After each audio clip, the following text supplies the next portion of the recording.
Halo teman-teman, bantu channel ini untuk berkembang ya. Klik tombol subscribe dan jangan lupa untuk like and share video ini. Terima kasih dan selamat mendengarkan.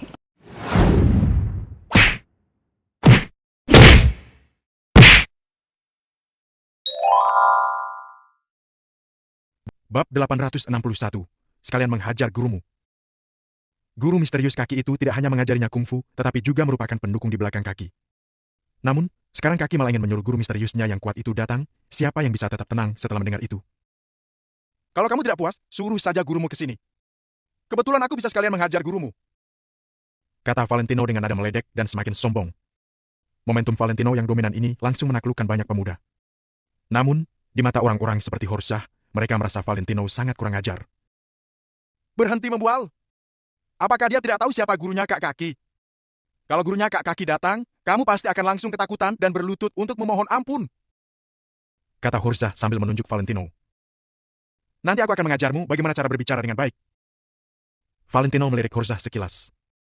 Kaki sudah selesai menelpon dan mengangguk layar ponsel untuk menunjukkan bahwa dia mengerti. Horsah segera memapah Kaki untuk berdiri, lalu memandang Valentino dengan penuh penghinaan. Setelah gurunya Kaki datang, pria ini dan mereka semua harus berlutut. Guruku akan tiba 10 menit lagi, kata Kaki kepada Valentino. Aku akan menunggunya. Valentino tidak takut sama sekali. Kak Leno, duduklah. Kasman segera mengambil sebuah kursi dari toko di samping, lalu meletakkannya ke belakang Valentino. Valentino langsung duduk di kursi itu dengan gaya yang gagah, lalu menyilangkan kakinya dengan santai. Kemudian, dia menyalakan sebuah rokok untuk dirinya sendiri sambil menunggu dengan tenang. Saat ini, di rumah keluarga Lowell. Dustin si tangan besi meletakkan ponsel, lalu langsung menyampaikan hal itu kepada Hugo. Kaki adalah saudaranya, Dustin pasti tidak akan duduk diam. Apalagi Kaki selalu mengabdi kepada keluarga Lowell dan juga merupakan salah satu pasukan yang diam-diam dibimbing oleh keluarga Lowell. Sekarang Kaki dalam masalah, keluarga Lowell tentu saja tidak akan mengabaikannya. Tuan, Kaki bilang dia bertemu dengan seorang master di sana, aku ingin pergi memeriksanya, lapor Dustin dengan sopan kepada Hugo. Bagaimana dengan lukamu? Tanya Hugo. Terima kasih atas perhatian Tuan. Lukaku sudah tidak masalah. Leno memang mengampuniku, jadi aku tidak mengalami luka dalam, jawab Dustin dengan suara rendah. Baiklah, pergilah. Ada terlalu banyak masalah yang terjadi di kota Vero akhir-akhir ini, kamu harus berhati-hati dalam bertindak. Apalagi pasukan Leno. Sebaiknya kamu jangan menyinggung mereka. Kalau mereka tersinggung, kamu harus segera meminta maaf. Kompetisi ahli bela diri di kota Vero akan segera dimulai. Aku ingin bertaruh kali ini, kata Hugo dengan nada serius. Dustin terjeda sejenak, kemudian berkata dengan agak cemas. Tuan, kalau kita membiarkan Leno berbuat semena-mena sekarang, dia pasti akan memengaruhi kedudukan keluarga kita setelah dia bangkit. Namun, Hugo malah menggelengkan kepalanya saat mendengar itu. Dia tentu saja juga bisa memikirkan hal yang dipikirkan oleh Dustin. Keluarga Lowell tidak pernah berselisih dengan dunia ini, keahlian kita juga berbeda dengan orang biasa. Orang biasa ingin merebut ketenaran dan keuntungan, sedangkan kita hanya lebih mementingkan karir seni bela diri. Selain itu, jalan yang ingin Leno ambil juga berbeda dengan kita. Jadi kita tidak akan sering berselisih dengan Leno. Hal yang terpenting adalah kalau dia bisa memenangkan kompetisi ahli bela diri kali ini, maka tidak akan ada yang bisa menghentikannya ketika dia ingin bangkit. Bahkan tanpa bantuan keluarga Lowell, dia juga tetap bisa bangkit, hanya saja dia membutuhkan waktu yang lebih lama lagi. Tapi kalau kita berteman baik dengannya sebelum dia bangkit, berdasarkan karakternya, dia pasti tidak akan merugikan keluarga Lowell di masa depan. Hugo memberikan penjelasan yang sangat panjang. Seperti itulah pikiran yang sebenarnya di dalam hatinya. Setengah dari pengalaman hidupnya memberitahunya bahwa memang ada sebagian orang yang terlahir untuk membuat kontribusi besar, tidak ada siapapun yang bisa menghentikan langkahnya. Mereka hanya boleh berusaha untuk berteman dengan orang seperti itu, tidak boleh bermusuhan. Tuan, kenapa penilaian Tuan begitu tinggi terhadapnya? Tanya Dustin karena merasa aneh. Dustin telah mengikuti Hugo selama bertahun-tahun, tapi dia tidak pernah melihat Hugo menilai seseorang setinggi itu. Lakukan saja apa yang aku katakan, penilaianku tidak akan salah. Mata Hugo terlihat bersinar. Baik Tuan, aku mengerti. Dustin menjawab sambil memberi hormat, kemudian dia pun meninggalkan rumah keluarga Lowell dan bergegas ke alamat yang diberikan oleh Kaki. Di jalan, ribuan orang berdiri di sana, suasana sangat hening. Tidak ada yang berani mengeluarkan suara seenaknya untuk mengganggu suasana yang hening ini. Valentino duduk di atas kursi dengan gagah. Dia memegang sebuah gunting kuku untuk menggunting kukunya dengan tenang. Sementara Kasman dan yang lainnya berdiri di belakang Valentino sambil menunggu dengan tenang. Sombong sekali kamu. Kamu akan menangis nanti, cibir Horsah. Jaga mulutmu itu atau aku benar-benar akan merobek mulutmu. Kasman menegakkan lehernya dan hendak melangkah maju. Tidak apa-apa, ini adalah umpatan ke-8-nya. Berapa banyak umpatan yang dia katakan, aku akan mengembalikannya sebanyak itu juga nanti. Kata Valentino dengan santai sambil melambaikan tangannya dengan pelan. Dengan kemampuannya saat ini, Horza sama sekali tidak dipandang oleh Valentino, apalagi dihiraukan olehnya.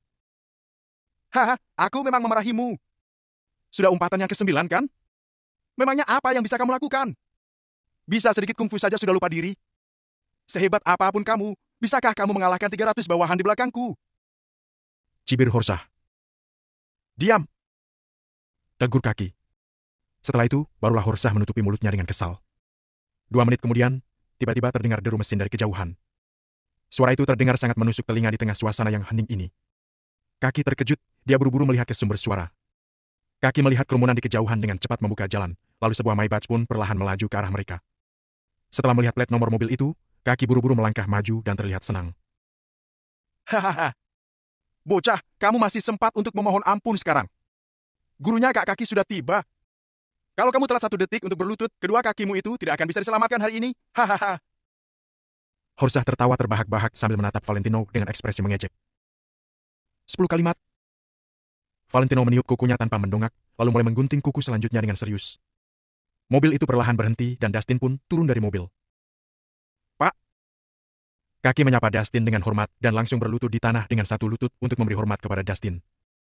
Guru adalah orang tua selamanya, rasa hormat Kaki kepada Dustin tulus dari hatinya. Siapa yang melukaimu?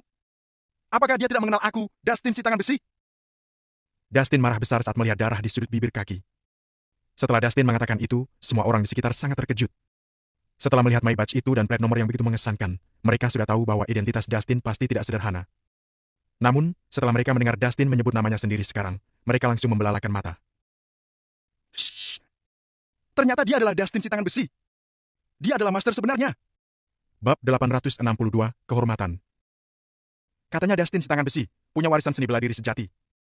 Waktu perang melawan negara Jawara dulu, dia bisa membunuh sampai 200 orang. Dia adalah orang yang benar-benar menguasai seni bela diri. Aku tidak menyangka gurunya Kaki adalah Dustin. Kalian tidak tahu ya? Katanya Dustin ini direkrut oleh keluarga Lowell, dia itu punya status yang tinggi. Untuk sesaat, mereka yang baru tahu pun mulai berdiskusi. Hanya dengan beberapa patah kata, identitas Dustin pun dianggap yang teratas oleh para hadirin. Siapa yang menyakiti muridku? Aku tidak peduli siapa kamu atau apa statusmu. Hari ini, aku akan membuatmu membayar harganya. Dustin meletakkan tangan di belakang sambil melirik penonton dengan tatapan dingin. Saat melihat Kaki, para bawahan Kaki langsung berlulut. Kemudian, ketika berhadapan dengan tatapan membunuh Dustin, mana berani mereka semua mengabaikannya. Satu persatu dari mereka langsung bertekuk lutut di depan Dustin. Bahkan Horza saja menyapa Dustin dengan membungkuk dalam-dalam. Kerumunan di sekitar mereka juga ikut membungkuk dengan hormat. Awalnya kerumunan orang ini menghalangi pandangan Dustin sehingga dia tidak melihat keberadaan Valentino. Sekarang saat semua orang berlutut, Valentino yang sedang merapikan kukunya dengan santai pun langsung terlihat jelas oleh Dustin. Hai MPA! Dustin tiba-tiba tersentak, kemudian membelalakan matanya. Bekas luka yang ditinggalkan Valentino sebelumnya tiba-tiba terasa sangat nyeri. Dia sungguh tidak menyangka akan bertemu Valentino di sini. Begitu teringat akan perkataannya sebelumnya, Dustin pun berkeringat dingin. Setelah itu, Dustin pun mengabaikan Kaki. Dia mempercepat langkahnya dan langsung menghampiri Valentino. Tatapan dan raut wajahnya sangat serius.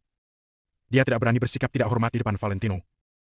Namun, di mata orang lain, tindakan Dustin ini malah terlihat seperti akan menyerang Valentino karena marah. Tuan Valentino, Dustin si tangan besi ini bukan orang yang mudah ditangani. Tuan pergilah dulu. Saat ini, Deska melangkah maju. Rhys dan yang lain juga khawatir. Mereka ingin Valentino menghindari Dustin. Saat Valentino pergi menemui Hugo hari itu, hanya ada dia sendiri yang hadir, jadi Rhys dan yang lainnya tidak tahu kalau Dustin sudah bertemu Valentino. Meski akhir-akhir ini, keluarga Lowell sudah berusaha mencari cara untuk berteman dengan grup Promise, itu semua atas dasar kedua belah pihak tidak saling berkonflik atau saling mencari keuntungan. Sekarang setelah Kaki dihajar Valentino, apa keluarga Lowell bisa menahan diri? Haha! Bocah! Kamu ini benar-benar jago berlagak, ya? Horza perlahan-lahan bangkit berdiri dan menatap Valentino dengan tatapan mengejek. Mau sampai kapan kamu memotong kukumu? Kalau mau potong kuku, sekalian berlutut dan potong kuku gurunya Kaki juga. Horza tidak bisa berhenti mencibir. Dustin sudah hampir sampai di depan Valentino. Horza yakin Dustin pasti akan menggunakan kekuatan mengerikannya untuk menghancurkan Valentino. Coba kupikir-pikir apa kakaknya Kaki akan melayangkan tinju atau tamparan. Mau pakai apapun, yang jelas kamu pasti jadi cacat. Hahaha. Horza merasa semakin bahagia saat membayangkannya. Apa katamu? Tiba-tiba, terdengar sebuah suara berat dari belakang Horza. Horzah tiba-tiba balik badan dan berkata dengan hormat pada Dustin. Pak Dustin, aku sudah bilang pada pecundang ini untuk berlutut saat melihatmu. Bapak harus mengajarnya baik-baik. Ya, aku harus mengajarnya baik-baik. Setelah Dustin mengatakan kalimat ini, dia tiba-tiba melayangkan tamparannya dengan kuat. Dustin si tangan besi dikenal karena tangan besinya dan keterampilannya yang sangat hebat. Telapak tangannya ini sudah ditempa berkali-kali, meski tidak sebanding dengan baja. Tingkat kekerasannya jauh melampaui orang biasa. Saat ini Dustin mengayunkan tangannya dengan kuat, mengembuskan angin di sekitarnya dan menampar wajah gemuk Horzah dengan keras. Plak! Tamparan itu sangat keras dan kuat sampai membuat Horzah mundur 5 atau 6 langkah jauhnya. Semua orang menganga bersamaan dan menyaksikan kejadian ini dengan bingung. Kenapa rasanya Dustin si tangan besi ini agak gila ya? Bukannya menghajar Valentino, dia malah menampar Horzah. Horzah tidak bisa berpikir jernih, darah langsung menyembur dari lubang hidungnya dan wajahnya juga membengkak. Barusan Horzah sudah terpikir Dustin akan meninju, menampar atau bahkan sampai menendang Valentino. Namun, Horzah tidak menyangka bahwa malah dia yang akan ditampar. Pak Dustin, aku... Horzah ingin angkat bicara. Apa aku menyuruhmu bicara? Berdiri! Dustin melangkah maju dan kembali menampar Horzah dengan keras dengan punggung tangannya. Plak! Kali ini, Horzah berusaha keras menahannya. Dia tidak berani bergerak dan hanya berputar 2 kali di tempatnya berpijak. Darah mengalir semakin deras dari lubang hidung Horzah dan sontak merembas ke pakaiannya. Pak, Bapak memukul orang yang salah. Bukan dia yang memukulku. Tapi pria itu. Kaki akhirnya bereaksi. Dia buru-buru berlari meraih lengan Dustin dan menunjuk Valentino sambil mengklarifikasi. Dia yang memukulmu. Itu sebuah kehormatan bagimu. Minggir! Dustin melirik Valentino, lalu menepis lengan kaki. Kaki kembali tercengang, semua orang di sekitar yang mendengarnya juga menganga lebar-lebar. Valentino memukul kaki adalah kehormatan bagi kaki. Pak, apa Bapak sedang bercanda? Tanya kaki dengan suara gemetar. Apa kamu tahu siapa dia? Dia adalah Leno. Dia adalah tamu terhormat Tuan Besar Hugo. Tuan Besar Hugo saja memperlakukannya dengan sangat sopan. Memangnya kenapa kalau dia memukulmu? Bukankah itu kehormatan bagimu? Tanya Dustin dengan sangat serius. Kaki seakan kesetrum, kemudian dia mengangguk seperti ayam yang sedang mematuk nasi dan berkata, Ya, itu adalah kehormatan bagiku. Sebaiknya kamu jujur padaku. Apa barusan kamu bersikap kasar pada Tuan Leno seperti orang bodoh ini? Tanya Dustin dengan dingin. Kaki terdiam sejenak, lalu menjawab dengan jujur. Aku tidak memaki Tuan Leno, aku hanya mengatakan hal kasar pada Tuan Leno. Berlutut! Teriak Dustin. Ya! Kaki langsung berlutut di hadapan Valentino tanpa ragu-ragu. Kali ini, tubuhnya bergetar tanpa henti. Semua orang di sana jadi tercengang dan ketakutan saat melihat kejadian ini dan mendengar kata-kata Dustin. Valentino adalah tamu terhormat Tuan Besar Hugo dan bahkan diperlakukan dengan begitu hormat. Kalau begitu, bukankah Dustin ini hanya seorang junior di depan Valentino? Horzah jadi takut, sangat takut. Pak Dustin, aku tidak tahu, aku... Horzah memaksakan diri untuk tersenyum, tapi wajahnya malah terlihat lebih jelek dari menangis. Plak! Dustin menampar wajah Horzah tanpa ragu dan berteriak. Apa aku mengizinkanmu bicara? Bagaimanapun juga, kaki adalah muridnya, Dustin pasti tidak akan berpangku tangan. Namun, apa hubungannya Horzah dengan Dustin? Kalau ada yang menyinggung Valentino, harus ada seseorang yang dikorbankan dan menderita hari ini untuk meredam amarah Valentino. Tadi berapa kali dia memakiku? Valentino berhenti sejenak, lalu bertanya pada Kasman sambil memegang gunting kukunya. Bab 863, Raja. Kasman langsung menjawab. Lapor, Kak Leno. 10 kali? Oh, 10 kali? Valentino mengangguk, lalu kembali menunduk dan merapikan kukunya lagi. Semua orang terdiam. Apa kukunya itu sulit dipotong? Apa Valentino sadar sikapnya sekarang benar-benar terlihat mencurigakan dan terkesan berlagak? Namun, tidak ada yang berani mengatakannya. Kalau orang bisa berlagak kuat, artinya bukan lagak semata, tapi dia sungguh luar biasa. Mereka tidak ingin mengalami seperti apa yang terjadi pada Horzah. Dustin tentu paham arti perkataan Valentino. Dia pun mencekik leher Horzah dan kembali menampar Horzah. Aku tidak akan memukulmu terlalu banyak. Karena kamu memaki Tuan Leno sebanyak 10 kali, aku akan menamparmu sebanyak 10 kali juga. Tamparan yang tadi itu anggap saja pemanasan. Kata Dustin dengan serius. Saat ini, wajah Horzah sudah bengkak seperti kepala babi dan terlihat sangat menyedihkan. Tidak ada satupun dari bawahan Horzah yang berani mengatakan sepatah kata pun, mereka semua menunduk dalam diam. Pak Dustin, aku... Horzah ingin menjelaskan, tetapi mana mungkin Dustin mau mendengar penjelasannya. Aku tidak menyuruhmu bicara. Dustin berteriak keras, lalu mencekik erat leher Horzah dengan tangan kirinya sambil menampar Horzah dengan tangan kanannya. Plak! Saat ini, hidung Horzah berdarah dan wajahnya bengkak. Hal yang terjadi selanjutnya adalah pemandangan yang sangat menakutkan. Dengan ini, Mereka juga benar-benar melihat kengerian Dustin si tangan besi. Valentino menundukkan kepalanya dan tidak berkata apa-apa. Dia hanya memotong kukunya dengan sangat serius. Tik! Suara kuku yang tergunting terdengar dengan renyah. Dalam suasana yang hening ini, bahkan suara guntingan kuku pun terdengar sangat jelas. Plak! Disusul dengan suara tamparan yang sangat nyaring. Tik! Kembali terdengar suara kuku yang tergunting. Lalu, kembali disusul dengan suara tamparan yang menggetarkan telinga semua orang. Setiap kali Valentino memotong kukunya, wajah Horsa akan ditampar. Hanya 10 kali? Sepertinya 20 kali lebih. Horsa sudah hampir menangis, dia merasa sangat kesal dan marah. Tuan Leno, kumohon berhentilah memotong kukumu. Tolong berhentilah. Kumohon. Horsa memohon pada Valentino dengan rintihan. Horsa dihajar sampai babak belur, wajahnya bengkak, matanya sampai tidak bisa dibuka. Yang jelas dia tampak sangat mengenaskan. Seorang bos terkenal di kota Vero dihajar sampai menangis. Kalau hal ini sampai tersebar, tentu Horsa akan ditertawakan semua orang. Namun, setelah merasakan sendiri kengerian tamparan Dustin, orang lain baru dapat memahami suasana hati Horsa saat ini. Tuan Leno, kumohon. Aku tidak berani lagi. Aku yang buta dan salah. Kumohon ampuni aku. Aku bersedia bergabung denganmu. Aku bersedia mengikutimu. Aku tidak akan pernah berani melawanmu lagi. Horsa tetap memohon belas kasihan. Mendengar hal ini, Valentino akhirnya menyingkirkan gunting kukunya, lalu meniup kukunya, mengangkat kepalanya dan berkata, "Kalau begitu, aku tidak menggunting kuku lagi." Setelah mendengar kata-kata Valentino, Dustin baru berani berhenti. Dustin juga menghela napas lega karena dia juga mengerahkan sekuat tenaga dalam melayangkan tamparan barusan. Ini juga sangat melelahkan untuknya. Saat ini, semua hadirin terhenyak. Horsa terduduk di tanah dengan kepala seperti babi. Kaki, di sisi lain tetap berlutut dan menundukkan kepalanya ke arah Valentino. Kaki dan Horsa ini adalah penghalang terakhir Deska untuk menaklukkan dunia preman. Namun, sekarang kedua penghalang ini tuntas sudah. Orang yang satu berlutut di depan Valentino, sedangkan yang lainnya mau bergabung dengan pihak Valentino. Apa maksudnya? Artinya, tidak ada lagi yang bisa menghadang langkah Valentino di dunia preman kota Vero.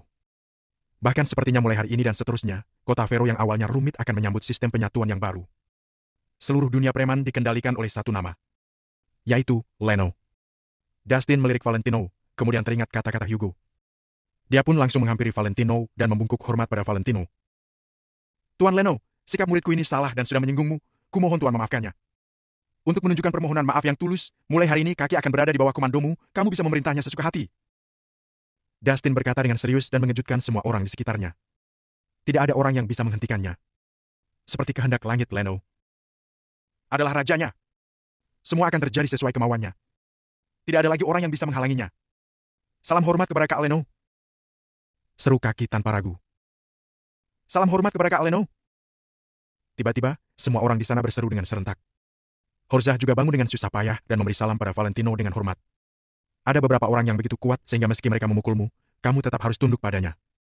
Kasman yang menyaksikan kejadian ini tiba-tiba terpikir pada sebuah kalimat. Aku tidak mengerti apa itu orang muda yang bertingkah sembrono, yang ku tahu hanya yang menang yang akan jadi raja. Saat ini, Kasman merasa bangga. Kasman langsung melangkah maju dan berteriak pada semua orang di sana. Aku tidak tahu yang menang dan siapa yang jadi raja, yang ku tahu Kak Leno lah rajanya. Pernyataan ini mungkin sangat arogan, tapi tidak ada seorang pun yang berani membantahnya. Bagus. Saat ini, pemuda yang duduk di kursi, pemuda yang tampak biasa itu adalah raja yang sebenarnya. Kak Leno rajanya! Teriak Danu. Kak Leno rajanya! Deska buru-buru membungkuk dan memberi hormat. Kak Leno rajanya! Dia rajanya! Dia rajanya! Dia rajanya! Dalam sekejap, ribuan orang yang ada di sana serempak menyerukan kalimat ini. Seruan Leno yang menjadi raja bergema seakan meruntuhkan langit. Mereka semua mengerti akan satu hal. Raja preman kota Vero telah lahir. Tiba-tiba Danu terpikir sesuatu dan matanya pun memerah. Danu melihat Valentino yang tetap terlihat tenang. Dia pun tidak mengerti perasaan apa yang menyerbunya ini. Waktu itu Valentino meninggalkan kota Neo dengan menyedihkan. Valentino harus bergantung pada Anghel untuk bertahan hidup. Tidak perlu dikatakan lagi betapa menyedihkan hidupnya. Namun sekarang, Valentino berhasil mengambil kembali kejayaan miliknya. Dulu sang raja jatuh, ribuan rakyat kehilangan pemimpin dan semua orang menghela napas. Sekarang, atas nama Leno, Valentino bisa kembali berada di puncak dan menjadi raja. Hanya bawahan yang sudah lama mengikutinya seperti Danu yang bisa merasakan kepahitan di dalam kejayaan ini. Namun, Danu tahu bahwa ini semua baru permulaan. Perjalanan Valentino masih jauh dari kata selesai. Tuan Leno, di hari yang indah ini, ternyata kita bisa bertemu. Kalau begitu apa Tuan Leno bersedia ikut denganku mampir ke keluarga Lowell? Tanya Dustin dengan khawatir. Valentino merenung selama 2 detik, lalu mengangguk. Lingkaran kalangan menengah kota Vero sekarang ini sudah dikontrol olehnya. Grup Promes jelas merupakan perwakilan terkenal di kalangan bisnis tingkat menengah. Untuk urusan di sisi Deska, Valentino juga sudah berhasil menyatukan semuanya. Langkah selanjutnya adalah untuk menjalin hubungan dengan kalangan atas. Tanpa dukungan dari kalangan atas, semua yang ada di depannya jadi fondasi yang tidak stabil. Dustin pun langsung bersemangat melihat Valentino yang setuju. Ia langsung membukakan pintu mobil untuk Valentino. Valentino memberi tugas pada Deska, lalu masuk ke mobil dan bergegas menuju ke kediaman keluarga Lowell. Venus, segitiga emas. Dalam kurun waktu ini, segitiga emas sangat damai. Tempat ini sungguh berbeda dari sebelumnya, di mana dulu tempat ini penuh dengan peperangan yang kacau balau. Banyak orang di segitiga emas tidak tahu sebenarnya apa penyebabnya. Mereka hanya tahu kalau beberapa waktu yang lalu segitiga emas sangat kacau. Suara tembakan berlanjut selama sehari semalam, baru akhirnya selesai. Banyak penduduk lokal segitiga emas yang waktu itu bisa merasakan tanah di bawah kaki mereka bergetar terus-menerus. Namun, setelah suara tembakan berhenti, tidak ada berita yang tersebar. Setelah itu, segitiga emas menyambut ketenangan yang sangat langka. Saat ini, di kota Tachilek di segitiga emas, markas utama asosiasi Maple Pavilion. Di atas panggung di depan markas utama, ada seorang pemuda yang bersandar di pagar dan melihat ke arah timur. Saat ini malam mulai menjelang, matahari terbenam di belakangnya, dan sinarnya memantulkan cahaya merah yang jatuh di pakaian pemuda itu, membuatnya seakan mengenakan kemeja berwarna merah darah. Wajah pemuda itu terlihat tegas, dia menatap ke arah timur dengan sangat tegas. Bagaimana keadaannya? Tanya pemuda itu dengan santai. Seorang pria berpakaian hitam di sebelahnya buru-buru melangkah maju dan berkata, "Pasukan siap diutus ke negara Neo kapanpun." "Bagus." Pemuda itu mengangguk kecil sambil menatap ke arah timur, lalu berbalik dan berjalan menuruni panggung. Saatnya sudah tiba. Bab 86-4 Mary Show. Setelah pemuda itu berbalik perlahan, giliran punggungnya yang menghadap timur. Sinar matahari terbenam di barat menerpa wajahnya, membuat wajahnya bersinar dan tampak semakin berwibawa serta tegas. Pemuda itu mengangkat kepalanya perlahan, lalu mengulurkan tangannya untuk menghadang sinar matahari. Sinar yang menerobos melalui jari-jarinya membuatnya mau tak mau menyipitkan matanya. "Selama ini aku selalu berpikir kalau kota Neo sudah cukup mewakili seluruh dunia. Sekarang aku baru mengerti betapa luar biasanya dunia luar. Dulu aku seperti katak dalam tempurung." Gumam pemuda itu pada dirinya sendiri. Pemuda ini adalah putra tertua keluarga laki di kota Neo, Mario. Awalnya dia hanya seorang playboy, tapi sejak bertemu dengan Valentino, dia benar-benar banyak berubah. Perkara yang terjadi dalam beberapa bulan terakhir juga melatih emosionalnya, membuatnya jadi lebih dewasa dan stabil. Mentalitasnya mengalami perubahan yang mengejutkan. "Tuan muda Mario, kali ini kamu sudah berkontribusi besar. Sekembalinya ke kota Neo nanti, Tuan besar pasti tidak akan melupakan jasamu saat berdiskusi tentang siapa yang harus diberikan penghargaan atas jasanya," kata pria berbaju hitam di belakangnya. Mario menggeleng kecil dan bertanya sambil tersenyum. "Apa semua yang kulakukan hanya untuk pujian itu? Tidak sesederhana itu. Dalam hidup ini, selalu ada sesuatu yang harus kita lindungi. Kita harus berjuang untuk seseorang atau sesuatu yang berharga bagi kita, meski harus mempertaruhkan nyawa sekalipun, kita tidak akan ragu." Kata-kata Mario itu ditujukan untuk pria berbaju hitam di belakangnya. Pria itu pun terus mengangguk sambil mendengarkan. Di tengah pembicaraan mereka, datanglah seorang tentara dari asosiasi Maple Pavilion dengan seragam tempurnya. Dia berjalan menghampiri panggung. "Tuan muda Mario, Kak Chris sudah bangun." Mario terkejut mendengar berita ini. Dia langsung turun dari panggung dan berjalan menuju sebuah ruangan di kejauhan. Di dalam sebuah ruangan, Chris yang terlihat sangat pucat sedang berbaring di tempat tidur. Dia memicingkan matanya saat menatap Mario. "Gawat! Ada apa, Tuan muda Chris? Apa aku harus mengikuti aturan yang kamu tetapkan di kota Neo? Apa aku harus berlutut dan menyapamu?" Tanya Mario yang sengaja menyindir Chris. "Brengsek!" Chris menatap Mario, kemudian keduanya tersenyum. "Kenapa? Kamu mau bangun dan lari 2 putaran?" Mario sengaja menggoda Chris. Nanti saja." Chris mengibaskan tangannya. "Kalau begitu sekarang kamu bangun dan aku berlutut padamu?" Tanya Mario dengan serius. Pergi sana." Chris tampak tidak sabar. Mario menahan tawanya dan bertanya, "Atau kita pergi mencari gadis Venus?" Chris langsung menjawab, "Coba bantu aku bangun." Hahaha. Keduanya sama-sama tertawa, sebuah perasaan yang tak terlukiskan muncul di hati mereka. Kemudian, Chris menghentikan tawanya dan perlahan mencoba duduk tegak dengan bantuan Mario. "Tanganku." Chris mengangkat telapak tangan kirinya yang dibalut perban. Mario terdiam beberapa saat, lalu berujar pelan. "Jari kelingkingnya hilang, tapi itu tidak memengaruhimu dalam memegang senjata dan berperang." Chris tertegun selama beberapa detik, kemudian menarik napas panjang. "Begitu saja? Aku beruntung sekali." "Ya, kamu benar-benar beruntung. Sekarang kamu adalah pahlawan di segitiga emas. Asosiasi Maple Pavilion mendominasi segitiga emas. Chris dan tentaranya bertempur dalam pertempuran berdarah, Meski personilnya lebih sedikit, tapi mereka bisa membunuh 37.000 pasukan musuh. Dia dijuluki Chris yang dewa perang, Megatron Venus. Hebat, lihat seberapa hebatnya nama itu. Goda Mario. Chris terdiam mendengar kata-kata itu. Dewa perang apanya? Kalau hanya mengandalkan kekuatannya, jelas sangat terbatas. Kalau bukan karena orang-orang di sekitarnya yang bersumpah melindunginya, jangankan hanya kehilangan satu jari kelingking. Dia bahkan sulit memastikan apakah dia bisa selamat di tengah medan perang yang penuh dengan tembakan itu atau tidak. Namun, orang yang sudah mati tidak bisa bangkit lagi.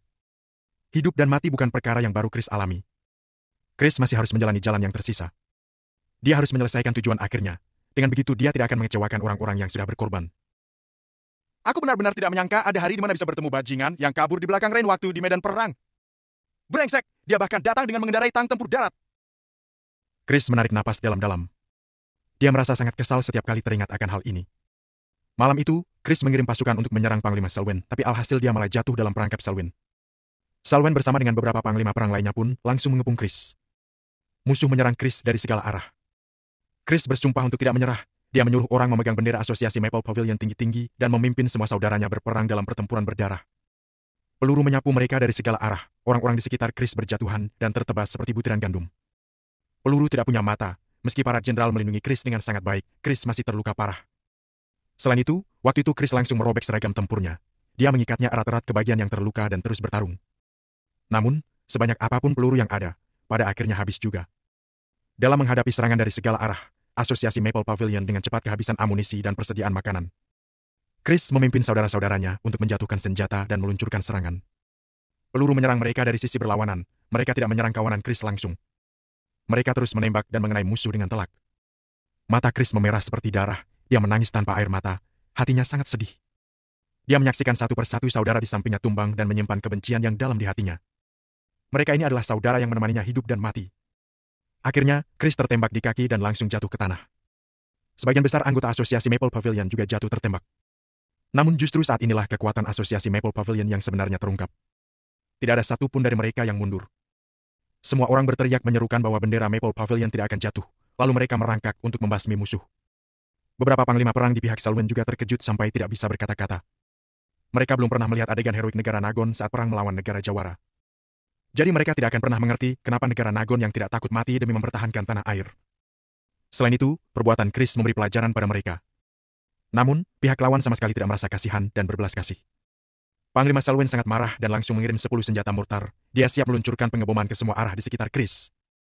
10 senjata mortar itu diarahkan ke target dan mencakup wilayah yang cukup luas. Derajat penembakannya sudah disesuaikan, hanya kurang memuat amunisi dan menembakkannya. Setelah satu putaran penembakan, Chris pasti akan hancur berkeping-keping. Namun, tiba-tiba bola meriam yang sangat kuat meraung di langit. Waktunya sangat singkat, tidak ada yang sempat bereaksi. Meriam itu sudah terlebih dahulu mendarat tepat di tengah ke-10 senjata mortar. Duar! Terdengar suara yang menggetarkan bumi dan seluruh permukaan bumi bergetar 3 kali. Ke-10 senjata mortar itu langsung hancur berkeping-keping dan muncul lubang besar di tengah daerah itu. Kekuatan meriam itu jelas bukan sesuatu yang bisa ditiru oleh RPG ataupun senjata mortar. Kalian semua yang ada di dalam, dengar. Semuanya, letakkan senjata kalian. Bab 865, pulang. Kuberi waktu 10 detik untuk mempertimbangkannya. Setelah itu, aku akan meluncurkan 10 tank tempur yang dilengkapi dengan peluru lapis baja kaliber besar. Ia bisa menyerang dengan kecepatan tembakan 1650 meter per detik. Kalian lihat saja apa aku bisa menghancurkan otak kalian berkeping-keping atau tidak. Tiba-tiba terdengar ledakan dari kejauhan. Setelah pengeras suara dinyalakan, suaranya semakin nyaring dan bisa didengar jelas oleh semuanya. Rombongan Panglima Selwyn terkejut. Chris juga membelalakan matanya dan melihat ke arah sumber suara. Suara ini terdengar familiar. Terlihat ada 10 buah tank tempur yang dilengkapi dengan peluru lapis baja dan larasnya terangkat tinggi. Mereka bergerak mendatangi orang-orang ini dengan kecepatan lambat. Rantai roda tangki baja ini mengoyak tanah. Laras panjang yang terangkat tinggi membuat semua orang gemetar ketakutan. Gawat! Ratusan ribu orang yang ada di sana serempak berseru. Di antara semua panglima di segitiga emas, tim Chris sudah dilengkapi dengan sangat baik. Di tangan Chris, sekarang hanya ada senapan berat dan roket RPG. Brengsek. Berani sekali orang itu mengendarai 10 tank tempur seperti ini. Dia benar-benar tidak bercanda. Aku kenal bocah itu. Waktu itu dia ada di belakangku. Chris mengangkat tangannya dengan penuh semangat. Dia menunjuk Mario yang ada di tangki di kejauhan dan berkata pada orang-orang di sekitarnya. Lihat tidak? Dia saudaraku. Mereka rekan kita. Setelah berkata demikian, Chris seperti bisa melepaskan beban di seluruh tubuhnya. Dia yang awalnya tegang pun melemas dan langsung jatuh pingsan. Mario mengepalkan tangannya perlahan, kemudian berteriak. Untuk Kak Valentino, untuk Kak Chris, untuk Asosiasi Maple Pavilion. Serang! Dor! Dor! Dor! Bum! Bum! Bum! Laras tang terus bergetar, melemparkan lidah api yang kuat dan bola meriam pun sontak melayang. Saat bola meriam itu mendarat, kekuatan mengerikan tiba-tiba meledak dan langsung membuat lubang besar di tanah, membuat seluruh permukaan bumi bergetar. Setiap kali bola meriam itu jatuh, ledakannya akan mencabik-cabik tubuh lebih dari selusin orang yang dekat dengan titik ledakan. Mana mungkin kekuatan artileri tank bisa dibandingkan dengan senjata api biasa? Di hadapan tank tempur seperti raksasa baja ini, pihak Panglima Selwyn pun jadi korban, tidak terhitung berapa banyak korban yang berjatuhan. Langkah selanjutnya yang bisa mereka ambil hanya kabur, kalau tidak bisa mereka akan terbunuh di tempat. Mario tidak bermaksud hanya menakuti saja, dia terus melancarkan serangan. Utang darah tentu saja harus dilunasi dengan darah. Bahkan kalau mau menerima orang, Mario akan pertimbangkan nanti setelah menghabisi beberapa kelompok orang. Malam itu, baik pasukan utama atau pasukan biasa Panglima Selwyn terbunuh lebih dari setengahnya. Lokasi markas besar pun hanya tersisa lubang-lubang besar. Semakin kupikir, aku semakin tidak percaya. Bagaimana kamu bisa melakukannya? Chris perlahan pulih dari ingatannya, lalu menatap Mario dengan membelalakan mata. Tidak usah kamu pikirkan, aku tanya saja padamu, hebat tidak? Mario tersenyum bangga, lalu menyalakan 2 batang rokok sekaligus memberikan salah satunya pada Chris. Chris tidak keberatan, dia mengulurkan tangan untuk menerimanya, kemudian menyesap rokok itu dan menghela napas. Hebatlah! Lalu, apa yang terjadi setelah aku pingsan? Mario mengembuskan asap berbentuk cincin, lalu berujar dengan acuh tak acuh. Tidak usah bicara banyak tentang prosesnya. Segitiga emas hari ini hanya punya satu nama, Asosiasi Maple Pavilion. Jumlah orang kita sekarang tidak kurang dari 120.000. Prajurit itu bukan untuk bahan bualanmu, ya? Chris mengerjapkan matanya, sudut bibirnya tergerak dan hampir saja rokoknya jatuh ke kasur. Gila, bagaimana kamu melakukannya? Bagaimana kamu tahu aku punya masalah? Bagaimana kamu bisa datang membawa bala bantuan untukku secepat ini? Chris kembali tersadar dan langsung mengajukan banyak pertanyaan. Selain itu, sudah lama sekali aku tidak mendengar kabarmu. Kamu pergi kemana? Ini semua diatur Pak Hendrik. Mengenai detail prosesnya, akan kujelaskan padamu setelah kita kembali ke kota Neo. Mario terdiam sejenak, dia tidak menjelaskannya. Bicara tentang Hendrik, sekali lagi Mario sangat terkesan dengan pandangan jauh pria itu. Awalnya Hendrik mengambil sejumlah besar dana dari Maple Rain Real Estate dan menyerahkannya pada Mario juga sekelompok tentara keluarga Wijaya. Karena meski tentara keluarga Wijaya itu sangat setia dan mengabdi, mereka kekurangan seorang pemimpin yang terampil. Dalam situasi terdesak, Hendrik tidak bisa menemukan orang yang lebih cocok dari Mario. Jadi dia menyuruh Mario maju. Mario juga sangat bingung, dia tidak punya pengetahuan dan pengalaman. Apalagi pada dasarnya dulu dia hanya seorang playboy. Namun, demi bisa menyumbangkan kekuatannya, dia pun nekat dan memberanikan diri. Hendrik yang waktu itu mengikuti Tuan Besar Wijaya bertempur di banyak tempat tentu mempunyai banyak koneksi. Mario memimpin sekelompok prajurit keluarga Wijaya, mengambil modal awal yang diberikan Pak Hendrik dan menghubungi orang-orangnya. Dia diam-diam mulai mengembangkan pasukan samaran. Awalnya Hendrik punya 2 buah rencana. Salah satunya adalah membuat kartu andalan untuk Valentino, kartu andalan yang tidak terbayangkan oleh siapapun. Hendrik tahu bahwa angkatan bersenjata keluarga Wijaya di kota Kamar sangat kuat, jadi sangat perlu membangun kekuatan seperti itu. Fungsi lainnya adalah untuk memantau Chris. Chris punya puluhan ribu tentara dan kekuatan mereka tidak boleh diremehkan. Kalau Chris setia pada Valentino, tentu saja akan menjadi bantuan besar untuk Valentino ke depannya. Namun, kalau Chris punya niat jahat, ke depannya, dia pasti akan membawa kesulitan besar bagi Valentino. Seperti perkataan Hendrik waktu itu, teman yang menjadi musuh jauh lebih menakutkan daripada musuh itu sendiri. Jadi, kekuatan penting seperti itu harus melalui banyak ujian. Mario bisa memahami pikiran Hendrik, penting sekali untuk bersikap waspada. Namun, hal-hal seperti ini tentu tidak bisa Mario katakan pada Chris. Dia tidak mau Chris jadi berpikir macam-macam. Baiklah, kapan kita akan kembali ke kota Neo? Chris tidak banyak tanya, hanya menatap Mario dengan agak tidak sabar. Kalau aku bilang pulang sekarang, memangnya kamu bisa berdiri? Tanya Mario sambil melirik Chris. Kamu menantangku. Brengsek! Aku benar-benar marah. Chris langsung mengulurkan telapak tangannya untuk menjadi tumpuannya berdiri dari kasur. Chris memang berhasil berdiri, tapi begitu berjalan 2 langkah, lukanya terasa sangat sakit. 2 bulir keringat sebesar kacang pun muncul di dahinya. Brak! Chris meraih sudut meja di sebelahnya untuk menstabilkan dirinya. 2 hari, paling lama 3 hari, aku pasti akan sembuh. Pokoknya, kalian tidak boleh meninggalkanku sendiri di sini. Di hari Kak Valentino kembali ke kota Neo, aku harus ada di sana. Ucap Chris dengan tatapan bertekad. Bisa lolos dari kematian kali ini adalah sebuah berkah bagi Chris. Hal ini juga tentu membuatnya semakin memahami betapa berharganya kehidupan. Jadi, Chris tidak akan pernah melupakan keselamatan yang dia dapatkan dari penyelamat keluarga mereka di kota Neo waktu itu, Valentino. Tunggu saja. Tugas kita di sini, semua sudah selesai. Begitu Pak Hendrik selesai mengatur yang di sana, kita sudah bisa pulang. Terlihat tatapan antisipasi di mata Mario. Bagaimanapun juga, kota Neo adalah tempat dia dilahirkan dan dibesarkan. Pulang adalah kata yang luar biasa. Chris menghela napas terlebih dulu, kemudian bertanya. Apa kamu tidak menghubungi Pak Hendrik?